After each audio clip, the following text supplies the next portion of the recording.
This one choice could save you $67,375 on your first home. Let's go through all the upcoming changes to stamp duty, how it's potentially going to get you into the property market a little bit quicker, and what it means if you're thinking about buying this year. So let's dive in. Starting off, as we covered last week, New South Wales government's recently announced plans in its recent budget to offer first home buyers a choice to either pay upfront stamp duty, which is the situation at the moment, or pay an annual land tax on properties up to 1.5 million. The proposal, so it has to pass Parliament, so it hasn't been made law yet, but would potentially come into effect from January 16, 2023. And anyone who buys a property after the bill's passed, so they're saying that might happen sort of later in the year, around September, would have the option to potentially pay for stamp duty and then get a refund if you opt for the annual land tax. So what do we know about this so far? So the opt-in tax will be $400 a year plus 0.3% of the land value. So you could, if you turn if you start off as a home and you turn the property into an investment property down the track, that increases from $400 to $1,500 plus 1.1% of the land value. So I guess that's important to consider, because if you're thinking about sort of buying your first home, which is pretty common, you might live in there for the first kind of 6 to 12 months, then you might need to move cities, change around. This could end up costing you a lot more in sort of land tax over time. Kind of comparing a couple of the options, and we had a couple of comments on our last video, how does it sort of work out? You can calculate this yourself if you look at the sort of government Valuer General website, and you can work out what the actual land value is of a property that you might be sort of considering. But for example, if you're buying a property for $800,000, ordinarily the stamp duty would be $31,305. So it'd take sort of 15 years if you lived in that property as a home to pay the tax, for it to kind of equal the property tax. And then up to the $1.5 million sort of value, it takes sort of 18 years to equal in property tax. So if you're only going to own the place for 5 or 6 years, then this annual tax could actually represent a pretty huge saving. Because like you can see there, you'd pay $67,000 less in stamp duty, which is pretty much dead money at the moment when you're sort of buying a home. So it's pretty interesting figures there. They've got an example here. For example, a person buying a $750,000 apartment in Sydney's inner west after 5 years would have only paid $5,000 in land tax compared to $20,000 in stamp duty.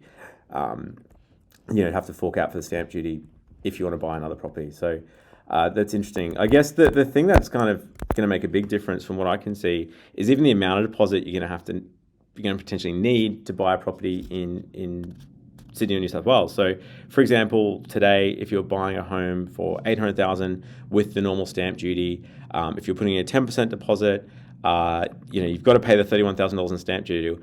In total, you'd need to have $113,000 in deposit to buy a home for $800,000. But from January next year, you're going to need $30,000 less. So you're going to only need sort of like $3,000 to get into the market. So it means you're going to be able to get in potentially a lot sooner, and it's going to allow a lot more people access to the property market. Definitely where it doesn't make sense is obviously in New South Wales, when you've got the kind of the stamp duty concessions, it's waived if you're buying a place under 600,000. So you're saving that sort of 24,000 stamp duty figure. So if you're buying a property and it's your first home in New South Wales under 650, it just wouldn't make sense to kind of go into the scheme. We did have a question on our video last time, which has just kind of disappeared. What happens if I sell, from James Janelle, what happens if I sell the first home after 5 years? Do I need to continue paying the land tax? Do they need to pay out, or do I go away from no further payments? Yeah, pretty much once you sell it, that's it. You don't have to pay any land tax because you don't own the property. And it's the same with stamp duty. You pay it up front. If you sell it after a year, then that money's kind of gone. Which is pretty compelling. I guess you might be wondering why New South Wales even is offering this. The decision is pretty much because property prices, as we all know, in Sydney have gone pretty wild. Since 2002, Sydney house prices have risen 280%, while the cost of stamp duty has escalated 406%. By comparison, wages have grown 95%. So you can see here, the cost of stamp duty is kind of obviously increased property values, but also increased over time, and it's just getting disproportionate and super expensive, and potentially meaning people kind of can't get into the market, cost more, and this was definitely one thing. There was another comment in the last video that they had proposed when they were going to introduce the GST way back in 2000. Stamp duty was meant to get abolished. Stamp duties, disorientating tax, should have been removed when we introduced GST 20 years ago. So, and you probably might be thinking, why don't they get rid of it altogether? Pretty much, it's one of New South Wales' biggest revenue earners. So, it received $9.7 billion from stamp duty revenue in the last financial year. So it's a huge moneymaker for all the state governments. And in New South Wales' case, I guess this is their way of just trying to sort of even it out over time and sort of collect that. There's kind of talks that it could potentially sort of inflate house prices up to $1.5 million, which probably isn't. It's good news if you own an existing property, obviously, because it's going to put a bit of a floor there. It might make it, although it's trying to do the right things and get people into the market under that 1.5, it could make it harder because it could mean there's more competition. Like I saw from that deposit example, like instead of having to have that 113,000 in savings, you can potentially get into the market with sort of 80 a lot sooner without having to use those other government schemes like the first home loan deposit scheme, and it's even less in those cases. It's going to be sort of interesting. I think another comment that was in that last video as well was around the supply. How about increasing the supply of housing, get rid of negative gearing? You can afford a property, stuff's getting unaffordable. Like it's a fair point. This definitely isn't going to address any of the supply issues. It's going to create more demand realistically because it's going to put more people in the market. As a first home buyer, it's obviously amazing news. It means you can kind of get in a bit sooner. But potentially it's going to create more competition, which is it is a double-edged sword there that you just need to kind of check it out. I guess question here that they've covered: where else does annual land tax exist?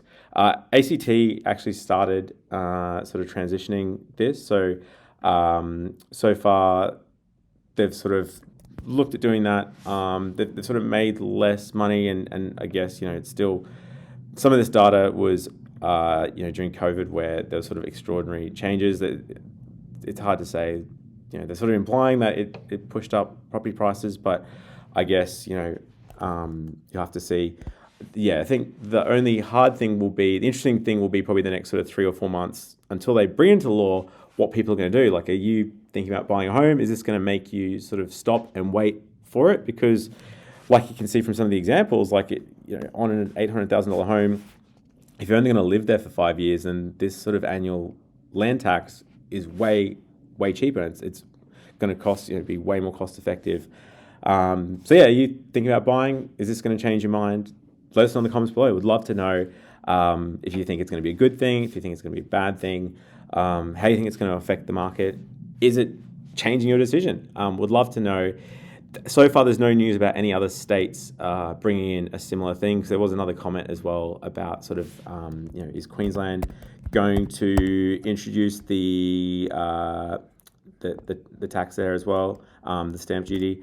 At this stage, for this financial year, no. They don't.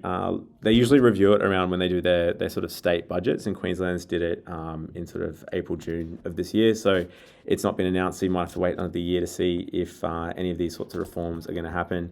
If you're wondering sort of how much the stamp duty is, I've got a calculator on our website, so you can check that out as well. I'll include it in the links below, and also remember to tick the first home buyer box if you're a first home buyer to see sort of where the concessions start and finish and how much they are. But yeah, if you do need help, hit us up, obviously at Hunter Galloway. We're mortgage brokers. We help people all across Australia. Contact us on 1300 088 065 or huntergalloway.com.au. Until next time, see ya.